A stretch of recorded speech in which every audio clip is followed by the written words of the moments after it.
ભારતે નબળાઈ નહીં પણ ગદ્દારીને કારણે અંગ્રેજોની ગુલામી કરવી પડી. આરએસએસ પ્રમુખ મોહન ભાગવત. આરએસએસ ચીફ મોહન ભાગવતે બર્ધમાનમાં એક કાર્યક્રમમાં સંબોધનમાં હિન્દુ એકતાને મહત્વ આપતા તેને ભારતના વૈવિધ્યસભર સાંસ્કૃતિક સારને જાળવી રાખતા એક જવાબદાર સમાજ તરીકે ઓળખાવ્યો હતો. તેમણે જણાવ્યું કે હિન્દુ સમાજ વસુદેવ કુટુંબકમના સિદ્ધાંતને સમાવિષ્ટ કરીને સ્વાભાવિક રીતે વૈવિધ્યતાને સ્વીકારે છે.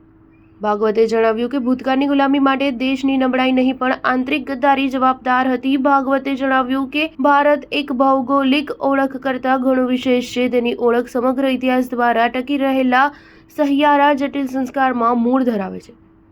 તેમણે નોંધ કરી કે આ સારથી અળગા થયેલા કેટલાક જૂથોએ વિભાજન કર્યા પણ બાકીનાએ આ ભાવનાને ટકાવી રાખવાનું નક્કી કર્યું. ઐતિહાસિક ઉદાહરણો ટાંકીને ભાગવતે જણાવ્યું કે ભારતની સંસ્કૃતિ સમ્રાટો અને મહારાજોના સ્થાને ત્યાગ અને ફરજના મૂલ્યો સ્થાપતા ભગવાન રામ અને ભરત જેવી હસ્તીઓનું સન્માન કરે છે.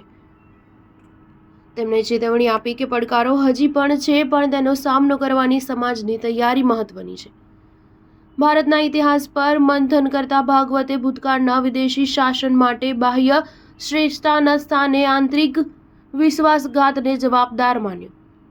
તેમણે બ્રિટિશે ભારતની રચના કરી તેવા અભિગમનને ફગાવી દેતા કહ્યું કે ભારતની એકતા બ્રિટિશ રાજ કરતાં પહેલાંની છે. તેમણે મહાત્મા ગાંધીની માન્યતાને દોહરાવી હતી કે ભારત કાયમ વૈવિધ્યસભર છતાં એકીકૃત સંસ્કૃતિ રહી છે. આરએસએસની સ્થાપનાના 100 વર્ષ પૂરા થયાના છે ત્યારે ભાગવતે સમાજને એકીકૃત કરવાના તેના મિશન પર પ્રકાશ પાડ્યો. તેમણે લોકોને આરએસએસ સાથે સાંકળવાનું આમંત્રણ આપતા કહ્યું કે તેના માટે સભ્ય બનાવવાની જરૂર નથી, માત્ર તેના કાર્યને સમજવાની જરૂર છે. સ્ટાર ન્યૂઝ 7 હંમેશા સચ્ચાઈની સાથે.